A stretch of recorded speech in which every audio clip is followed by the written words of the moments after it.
তো এবার শুরু করছি দীপাবলি লুক। ভয়েস ওভার দিতে ভীষণ বিরক্ত লাগে, তাই আজকে আমি ঠিক করেছি বলে বলে ভিডিও করব। করে নিচ্ছি আমার ফেসটাকে। স্নান করে ফেস ওয়াশ করার পরও কিন্তু ফেস মোছার পর আমার ফেস থেকে দেখো এতটা। এরপর একটা টোনার ইউজ করে নিচ্ছি, লাভ আর্থের গ্রিন টি টোনার। এই যে আমার নাইকার পার্সে এসেছিল, এর থেকে আমি একটা ময়েশ্চারাইজার ইউজ, তো তোমরা দেখে নাও। এই ময়েশ্চারাইজারটা ইউজ করছি, খুব অল্প পরিমাণে ইউজ করছি।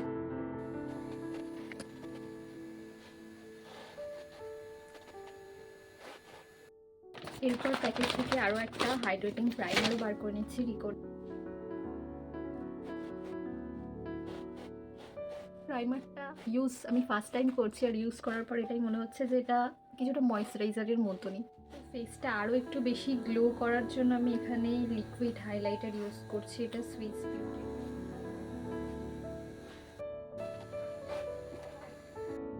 আর আমার ফেভারিট ফাউন্ডেশনের মধ্যে অন্যতম হচ্ছে রিকো। আমি এটা দুটোই মিক্স করে আমার শেডের করে নিচ্ছি।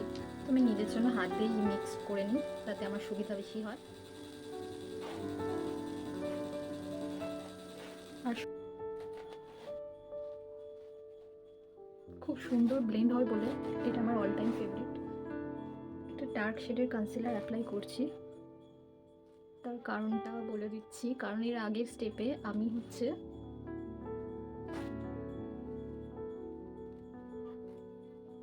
কালার কারেকশন করেছি খুব অল্প, যাতে আমাকে আলাদা করে আর কনসিলার ইউজ করতে না হয়।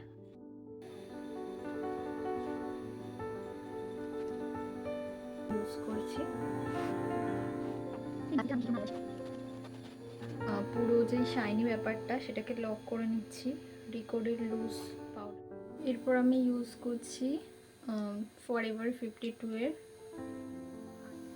আমার আইব্রো খুব একটা মোটা না,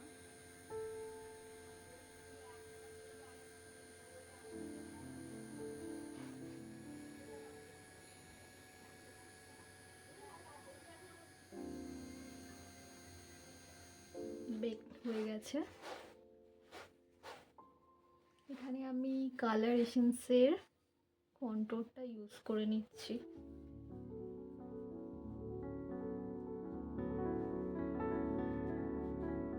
এরপর ইউজ করে নিচ্ছি ব্লাশ।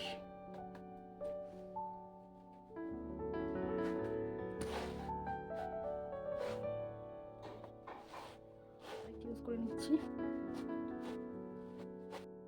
এরপর আমি লরিয়ালের ফিক্সারটা ইউজ করছি, এটাও খুব ট্রেন্ডিং একটা ফিক্সার, 3 সেকেন্ডের মধ্যে ড্রাই হয়ে যাবে।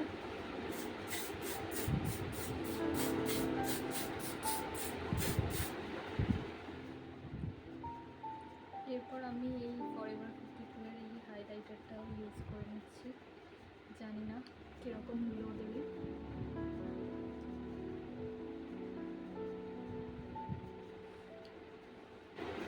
সুন্দরই লাগছে।